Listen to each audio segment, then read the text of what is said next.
Bismillahirrahmanirrahim. Uh, Alhamdulillah rabbil alamin, wassalatu wassalamu ala asyrafil anbiya'i wal mursalin wa ala alihi wa sahbihi ajma'in.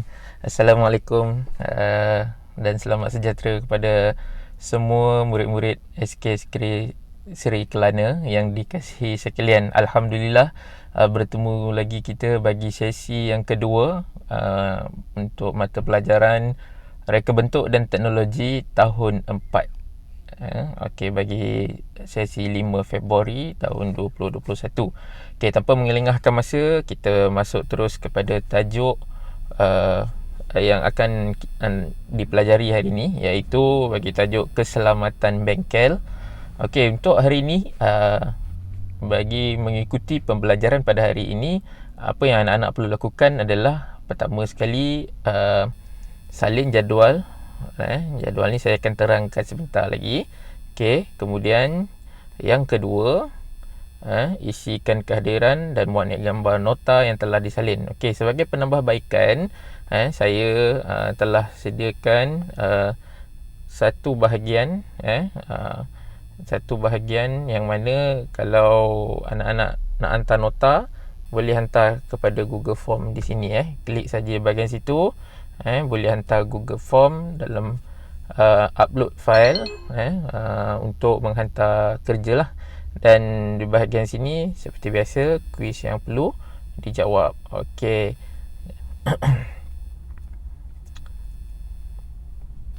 Okey, baik. Kita ke pembelajaran kita pada hari ini, iaitu sambungan daripada peraturan keselamatan diri dan peraturan keselamatan bengkel. Selain daripada keselamatan diri dan juga bengkel, ada satu lagi peraturan yang terdapat, iaitu peraturan keselamatan peralatan dan juga bahan.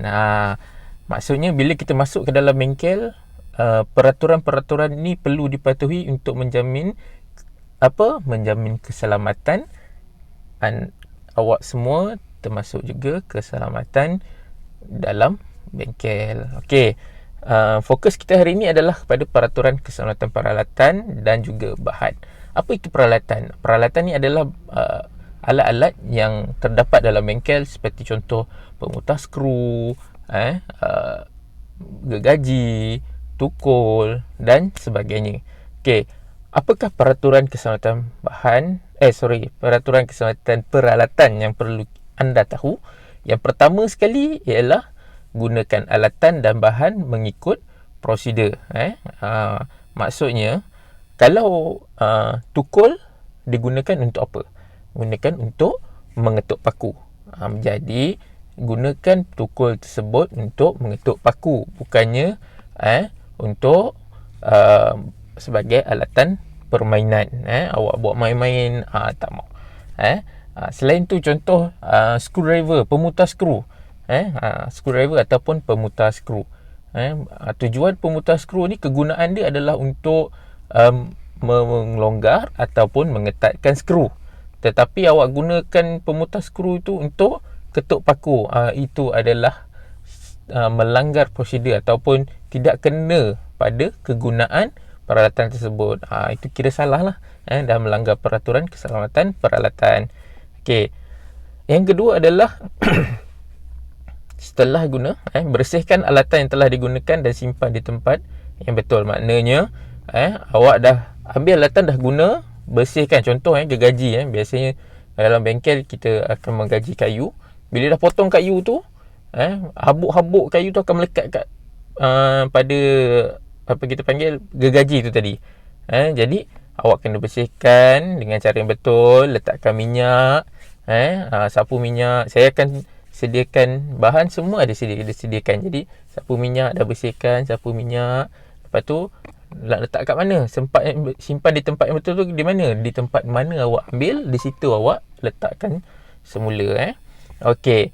Yang ketiga, dilarang menggunakan bekas bahan beracun, bahan kimia dan bahan mudah terbakar untuk dijadikan bahan projek.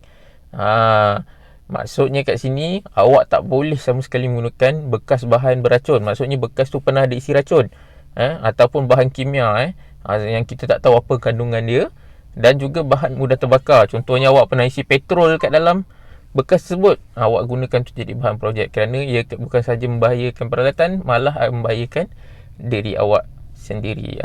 Okey, yang keempat adalah gunakan bahan dengan berhemah dan cermat. Maksudnya setiap bahan yang awak gunakan, peralatan mahu sekalipun, gunakan dengan cara berhemah dan cermat. Apa itu berhemah dan cermat? Maksudnya awak gunakan dengan cara yang tidak membazir ataupun tidak menyebabkan pembaziran.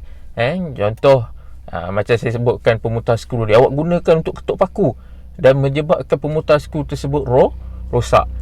Maksud kat situ awak telah menyebabkan pembaziran kalau peralatan tersebut rosak, kan? Jadi cikgu atau pihak sekolah terpaksa cari ganti yang baru untuk kegunaan yang lain.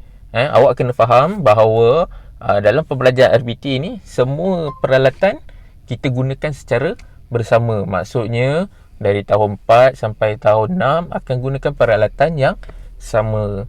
Jadi tak boleh kalau kata awak dah rosakkan, maknanya dah kuranglah satu peralatan, dah kurang seorang murid yang dapat gunakan peralatan. Okey, yang kelima adalah memberitahu guru jika berlaku kerosakan atau kehilangan alatan.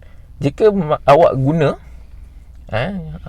contoh, kalau awak gunakan gunting sekalipun, gunting dalam bengkel, tiba-tiba gunting tersebut patah, apa yang awak perlu lakukan adalah memberitahu kepada guru, iaitu saya lah, guru RBT anda, bahawa terdapatnya kerosakan ataupun tengah awak guna tiba-tiba hilang, alatan yang awak dah ambil tadi hilang, tak jumpa. Awak kena beritahu cikgu, tadi saya dah ambil gunting, saya dah letak atas meja tapi dah hilang. Kita kena pastikan kedudukan di mana terletaknya peralatan tersebut, kerana dikhawatiri jika awak tak perasan dia hilang, kemungkinan dia akan mendatangkan kecederaan pula. Kita nak mengelakkan kecederaan, sebab tu kita ada peraturan. Contoh kalau gunting tu awak terlupa sebenarnya, awak terletak dekat atas kerusi, tiba-tiba kawan awak dah hilang, awak tak tahu je.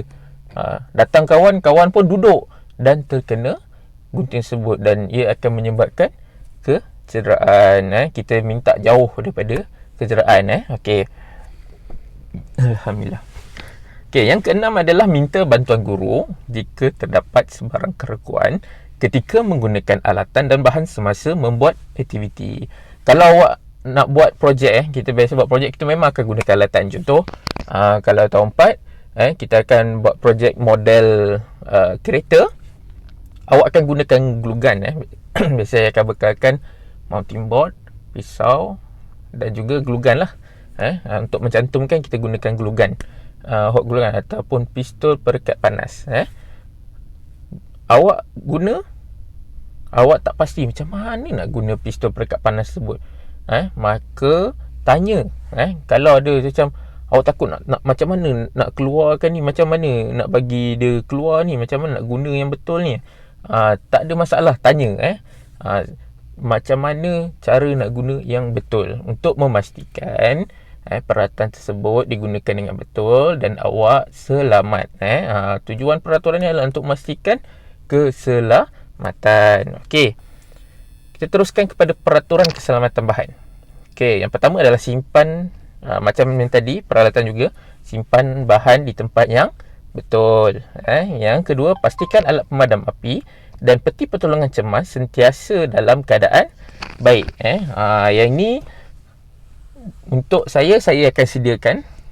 Untuk awak sebagai pengguna ataupun pelajar, apa yang awak perlu lakukan adalah jangan bermain. Untuk pastikan keadaan pemadam api dan peti pertolongan cemas dalam keadaan baik, awak dilarang sama sekali untuk bermain dengan kedua alatan ni tadi. Kerana apabila kita tak tahu bila kecemasan nak guna kan, sebab bab kata pepatah, malang tak berbau. Jadi untuk mengelakkan daripada masa kita nak pakai tiba-tiba dah tak ada, ataupun masa kita nak pakai itulah benda tu rosak, jadi kita sebaik-baiknya tak perlulah bermain ataupun dilarang sama sekali untuk bermain dengan dua benda ini tadi. Dan akhir sekali adalah simpan bahan-bahan yang berbahaya dan mudah terbakar di tempat sesuai dan selamat seperti di dalam almari. Okay, setiap bahan yang ada dalam bengkel telah ditetapkan tempat yang khas untuk mengelakkan berlakunya percampuran bahan, ataupun untuk memastikan bahan tersebut selamat, dan juga kita yang gunakan bengkel juga selamat. Okey. Itu adalah peraturan keselamatan bahan dan peraturan keselamatan peralatan. Okey, kemudian kita teruskan kepada tajuk yang kedua, iaitu tanda keselamatan. Tajuk tanda keselamatan. Ini tajuk kita. Okey, apa itu tanda-tanda keselamatan? Kalau biasa dalam bahasa Inggeris kita panggil signboard. Signboard. Kalau di jalan raya biasa kita akan tengok tanda keselamatan had laju kan. Contoh had laju maksimum adalah, kalau biasa kat highway ada tulis 110 km sejam.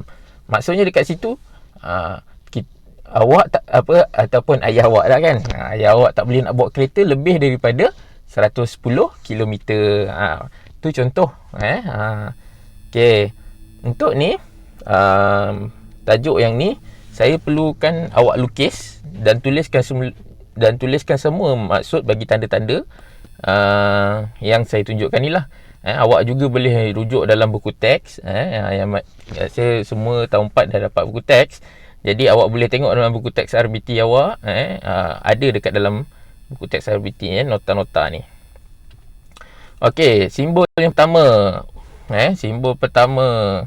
Okey, kita tengok simbol pertama ni adalah utamakan keselamatan. Kenapa nak ada simbol utama keselamatan? Ini adalah sebagai untuk peringatan kepada semualah, peringatan kepada semua bahawa dekat kawasan tu kena pastikan awak lebih berjaga-jaga supaya lebih peka tentang keselamatan. Okey. Apa maksud simbol tanda keselamatan ni? Sentiasa mengutamakan keselamatan ketika berada di kawasan ini. Maksudnya bila masuk, contoh bila dalam bengkel, tempat-tempat yang berbahaya seperti bengkel, akan ada simbol utamakan keselamatan. Ataupun contoh lain seperti di tempat-tempat pembinaan. Tempat-tempat pembinaan biasa diwajibkan untuk meletakkan simbol ni sebagai peringatan kepada orang yang berada di tempat ataupun di kawasan tersebut. Okey, kita tengok pula kepada simbol yang kedua, iaitu tempat berkumpul. Apa simbol ni? Anak panah nak tujuk orang ke kan? Ni bukan. Ini adalah signboard ataupun papan tanda untuk menunjukkan ni adalah tempat berkumpul. Kawasan berkumpul apabila berlaku kecemasan. Contohnya andai kata kawasan tersebut, ataupun contohlah dalam kawasan pembinaan, kawasan dia luas kan. Jadi dia ada beberapa point yang akan diletakkan tanda-tanda ni sebagai tempat berkumpul. Dan biasa tempat berkumpul ni adalah tempat yang selamat. Tempat yang selamat.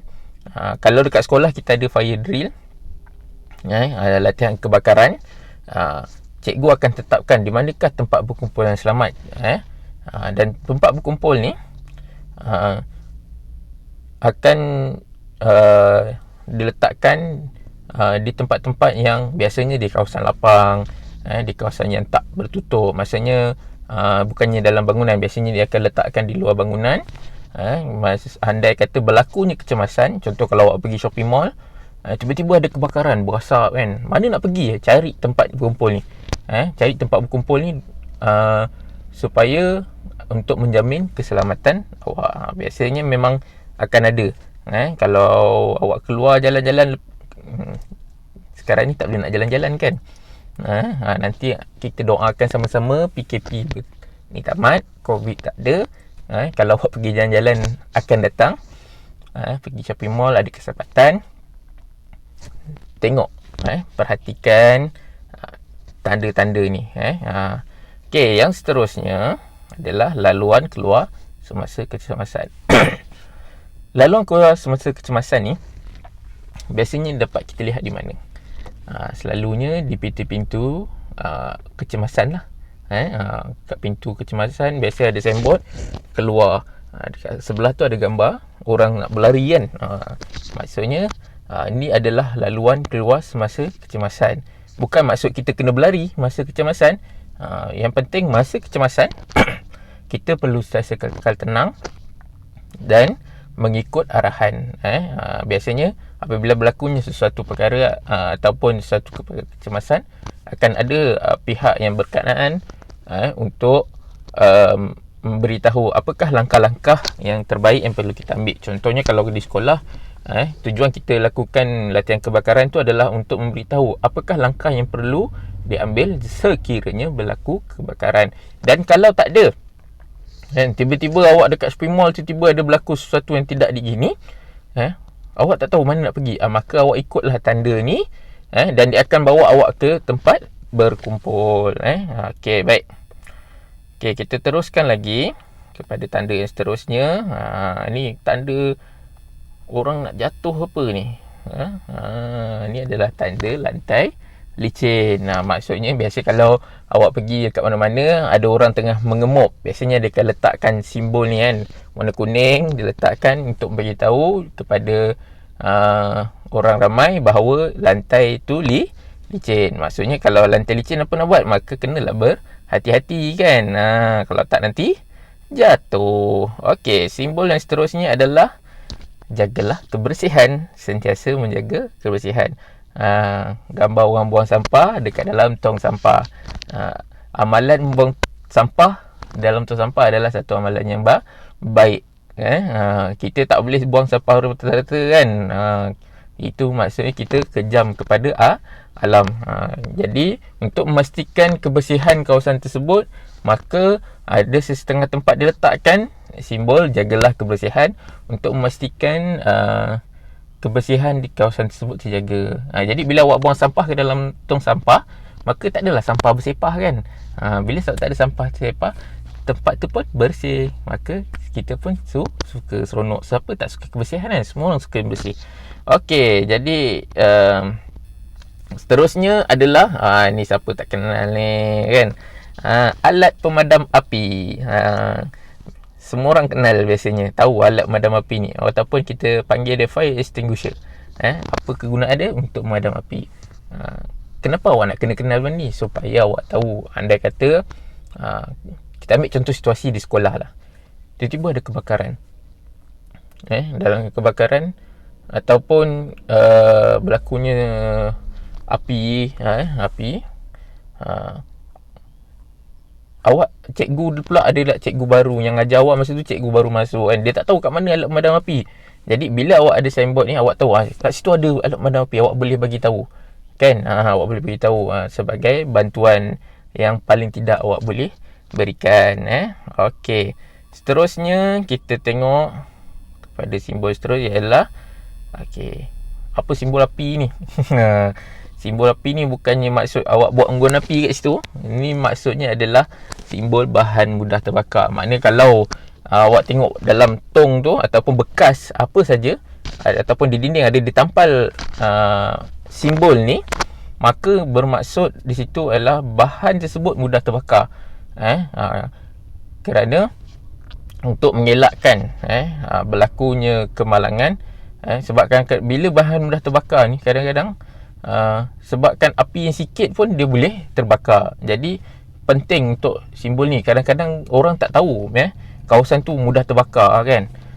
Jadi orang tu suka-suka hati je main api kan. Kadang kita tak tahu.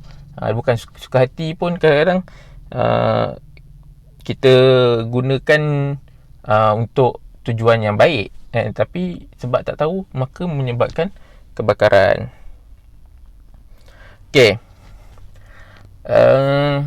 Tengok pada simbol yang terakhir, iaitu kawasan larangan merokok. Ni banyak ni. Banyak tempat ada. Kalau dulu dekat apa je ada, dekat tempat-tempat tertentu je. Sekarang dekat kedai-kedai pun dah ada kan, kedai makan. Setelah dikuat-kuasakan, kedai makan adalah kawasan larangan rokok. Maksud tanda palang tu warna merah tu adalah menunjukkan bahawa itu adalah kawasan larangan merokok. Okey.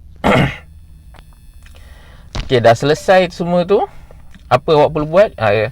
Kita tengok balik arahan yang kedua. Awak dah salin semua ni dalam buku nota RBT. Apa buku nota RBT awak? Buku garis 1 itulah. Buku nombor 1 garis 1. Ni contoh dia. Ni contoh buku nota RBT yang kecil tu tau. Ni contoh dia. Okey. Jadi bila awak dah faham, awak salin jadual ni dan juga tanda keselamatan ni awak lukis, salinkan dia punya maksud dia.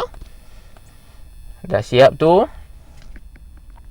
awak boleh hantarkan dengan klik ni rekod kehadiran dan menghantar kerja. Tak perlu hantar ke dalam WhatsApp bagi tahu, cikgu saya dah siap, cikgu done, Afiq done.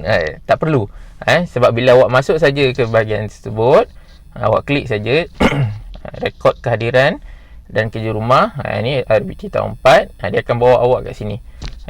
Jadi masukkan nama, contoh Abu, tuliskan nama penuh dengan huruf besar. Abu bin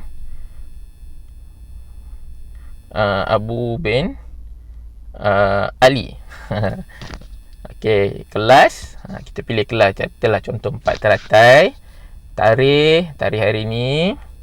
Okey, sesi. Sesi yang ke berapa awak ikut tadi? Sesi yang ke-2. Kalau siapa yang baru nak buat sesi yang pertama, yang tak baru ada kesempatan, maka awak bolehlah isi sesi yang pertama. Kemudian, mana nak letak gambar ni? Tekan kepada butang add file. Mana butang add file? Ni dia butang add file. Sila muat naik gambar hasil kerja yang berkaitan seperti nota telah salin untuk simakan guru saya lah. Okey, baik. Tekan butang add file ni dan dia akan bawa awak pergi ke bahagian ni, ke menu ni. Jadi awak boleh tekan select file for a device. Awak boleh pilih gambar yang awak nak gunakan, ataupun awak boleh gunakan kamera. Okey, itu saya tak perlu tunjuk lagi lah. Okey,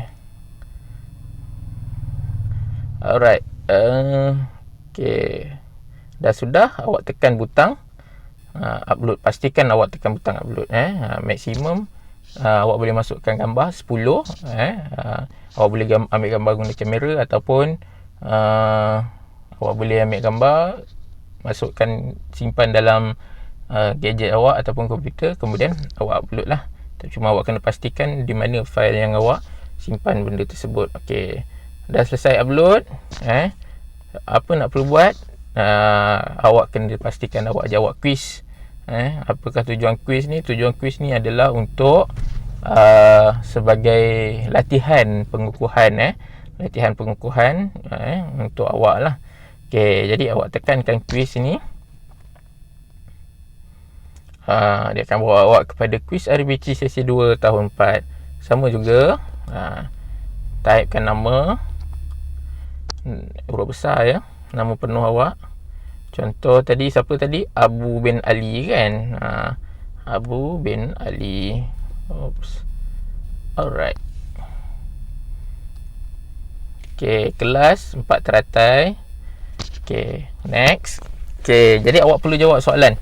Dah jawab semua ni, tekan butang submit. Kenapa tak boleh? Sebab dia tulis kat situ, this is required question. Maksudnya dekat sini awak kena jawab. Tak jawab, dia tak boleh nak submit. Jadi pastikan awak jawab. Okey, bila awak dah selesai saja jawab kuis ni, awak dah salin, awak dah upload awak punya latihan, awak dah jawab kuis, maka selesailah pembelajaran kita bagi subjek reka bentuk dan teknologi. Semoga kita berjumpa lagi bagi sesi RBT yang seterusnya. Dan tempoh masa yang diberikan adalah selama 2 minggu setakat ini, kerana RBT kalau yang awak perasan, kita hanya berjalan 2 minggu sekali, bergilir dengan subjek PSV. Okey, baik, sekian saja daripada saya. Semoga berjumpa lagi. Assalamualaikum warahmatullahi wabarakatuh. Bye bye.